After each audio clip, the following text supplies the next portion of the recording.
വിദേശത്തേക്ക് ഏജൻസി വഴി ജോബ് നോക്കുന്നവർക്ക് വേണ്ടിയുള്ള വീഡിയോ ആണ്. 2-3 സ്റ്റെപ്പുകളിലൂടെയാണ് ഈ വീഡിയോ പോകുന്നത്. അപ്പോൾ വീഡിയോ മുഴുവനായിട്ട് കാണാൻ ശ്രമിക്കുക. നിങ്ങൾക്ക് വളരെ ഉപകാരപ്പെട്ട വീഡിയോ ആയിരിക്കും എന്തായാലും. അപ്പോൾ നമുക്ക് ആദ്യമായിട്ട് ഗൂഗിൾ ക്രോമിൽ RA ലിസ്റ്റ് എന്നെടുക്കാം. ഇതിപ്പോൾ ഈ RA ലിസ്റ്റ് എടുക്കുമ്പോൾ നമ്മൾ ലേറ്റസ്റ്റ് ആയിട്ടുള്ളത് എടുക്കണം. കണ്ടില്ലേ, ഇവിടെ 2017, 2025 ഉണ്ട്, 2024 ഉണ്ട്. 2025 സെലക്ട് ചെയ്യാം. ഇതാണ് RA ലിസ്റ്റ്. ഇതിപ്പോൾ ആന്ധ്രാപ്രദേശിലത്തെയാണ്. നമുക്കിപ്പോൾ ഇനി കേരളത്തിലത്തെ നോക്കാം. അടിയിലേക്ക് സ്ക്രോൾ ചെയ്ത് നോക്കാം. കണ്ടില്ലേ, ഇപ്പോൾ ഇതാണ് RA ലിസ്റ്റ്. ഇതിപ്പോൾ കോഴിക്കോടുള്ളതാണ്, കേരള. ഇതിപ്പോൾ മെയിനായിട്ട് നമ്മൾ നോക്കേണ്ടത് ആക്റ്റീവ് ആണോ നോക്കാം. ആക്റ്റീവ്, ക്യാൻസൽഡ്, RC എക്സ്പയർഡ്, ഇങ്ങനെയുള്ള ഏജൻസികളൊന്നും സമീപിക്കാണ്ടിരിക്കുക. ആക്റ്റീവ് ആയിട്ടുള്ളത് നമുക്ക് സമീപിക്കുക. പിന്നെ ഉള്ളതെന്ന് പറയുമ്പോൾ ഈ കാണുന്നതാണ് ലൈസൻസ് നമ്പർ. ഈ ലൈസൻസ് നമ്പർ വെച്ച് നമുക്ക് കുറച്ച് കാര്യങ്ങൾ അറിയാനുണ്ട്. അപ്പോൾ ഇനിയിപ്പോൾ നമ്മൾ ഗൂഗിളിലാണല്ലോ ഇത് അറിഞ്ഞത്. ഗൂഗിളിൽ ഇപ്പോൾ ഓരോ ഏജൻസികളുടെ പേരും പിന്നെ നമ്മുടെ സ്ഥലം ഏതാണെന്നുള്ളത്. ഇപ്പോൾ എറണാകുളത്താണെങ്കിൽ നമ്മുടെ വീട് എറണാകുളത്താണെങ്കിൽ നമ്മുടെ ഏരിയയിലുള്ള ഏജൻസികളെ കൂടുതലായിട്ട് സമീപിക്കുക. അപ്പോൾ നമുക്ക് മറ്റു കാര്യങ്ങൾക്കായിട്ടും കൂടുതൽ പോകുന്നതിന് ഇനി നമുക്ക് സിമ്പിളായിട്ട് മൊബൈലിലേക്ക് പോവാം. മൊബൈലിലും ഉണ്ട് ഇതുപോലൊരു ആപ്ലിക്കേഷൻ്റെ പേരാണ് ഇ-മൈഗ്രേറ്റ്. കണ്ടില്ലേ, ഇവിടെ കൊടുത്തേക്കണം. കണ്ടില്ലേ, ഇത് ആപ്ലിക്കേഷൻ നമുക്ക് മൊബൈലിലൊന്ന് ഇൻസ്റ്റാൾ ചെയ്യണം ആദ്യം. അപ്പോൾ നമുക്ക് മൊബൈലിലേക്ക് പോകാം. ഇ-മൈഗ്രേറ്റ് ഇൻസ്റ്റാൾ ചെയ്ത ആപ്ലിക്കേഷൻ ഓപ്പൺ ചെയ്തതിന് ശേഷം ഇതിപ്പോൾ നേരത്തെ ലോഗിൻ ചെയ്തതാണ്. ഇതാണ് ഹോം പേജ്. അതിൽ സെർച്ച് ബട്ടൺ നിൽക്കാം. അതിൽ ആക്റ്റീവ് റിക്രൂട്ടിംഗ് ഏജൻസി എന്നുള്ള ഓപ്ഷൻ സെലക്ട് ചെയ്യാം. അതിനുശേഷം നമ്മൾ കണ്ടുപിടിച്ചിരിക്കുന്ന ഏജൻസിയുടെ നെയിം ടൈപ്പ് ചെയ്യാം. ഇപ്പോൾ റിസൾട്ട് കിട്ടിയിരിക്കുന്നത് വളരെ കുറച്ച് വിവരങ്ങളാണ്. അതിൽ ഡയറക്ടറുടെ പേരും സ്റ്റാറ്റസും ഉണ്ട്. ആക്റ്റീവ് ആണെന്ന് നമുക്കിപ്പോൾ മനസ്സിലായി. അപ്പോൾ ഇനി ആക്റ്റീവാണ്. അപ്പോൾ ഇവരുടെ പേരിൽ ഇനി നിലവിൽ എന്തെങ്കിലും പ്രോബ്ലം ഉണ്ടോ, എന്തെങ്കിലും കേസുകളുണ്ടോ എന്നൊക്കെ അറിയാനുള്ള മറ്റൊരു മാർഗമുണ്ട്. അപ്പോൾ നമുക്കത് നോക്കാം. ഇനി നമുക്ക് ചെയ്യാനുള്ളതെന്ന് ഡയറക്റ്റായിട്ട് ചെന്ന് ചോദിക്കാനുള്ളതാണ്. അത് പോകേണ്ടതെന്ന് പറയുമ്പോൾ പ്രൊട്ടക്ഷൻ ഓഫ് എമിഗ്രൻസ്. ഇപ്പോൾ ഓഫീസുള്ളത് എറണാകുളത്തും തിരുവനന്തപുരത്തും ഉണ്ട്. അപ്പം നമുക്കിപ്പോൾ ഫോൺ ചെയ്ത് ചെയ്യാനുള്ള ഓപ്ഷൻ ഉണ്ട്. എന്നാലും നമ്മൾ നേരിട്ട് ചെല്ലുന്നതാണ് ഏറ്റവും നല്ലത്. നമ്മളിപ്പോൾ ഒരു ഏജൻസിക്ക് ഇപ്പോൾ ഒരു പ്രോസസ്സ് തുടങ്ങാൻ തന്നെ ഒരു ക്യാഷ് ചോദിക്കും. കുറഞ്ഞത് 30 ചോദിക്കും. പിന്നെ 1 ലക്ഷം വരെ ചോദിക്കുന്ന ഏജൻസിയുണ്ട്. 1, 2 അങ്ങനെയൊന്നും കൊടുക്കരുത്. 30,000 മാക്സിമം കൊടുക്കുക.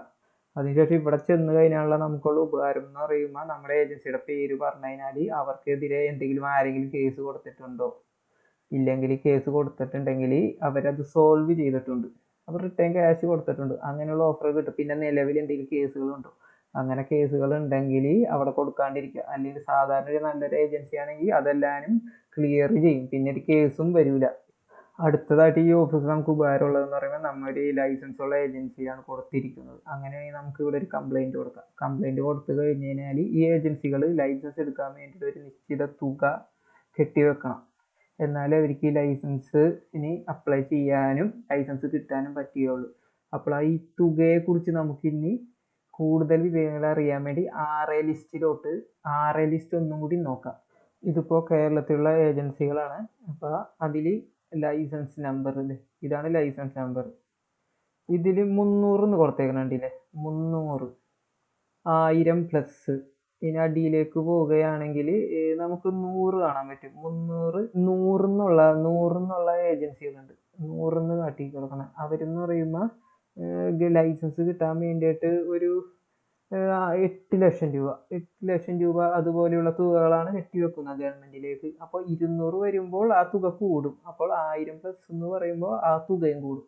പിന്നെ എന്ന് പറയുമ്പോൾ ഈ 200 എന്ന് പറയുമ്പോൾ ഒരു വർഷം ഏജൻസിക്ക് പുറത്തേക്ക് ആൾക്കാരെ കയറ്റി വിടാനുള്ള എണ്ണമില്ലേ, അതിനെ സൂചിപ്പിക്കുന്നു.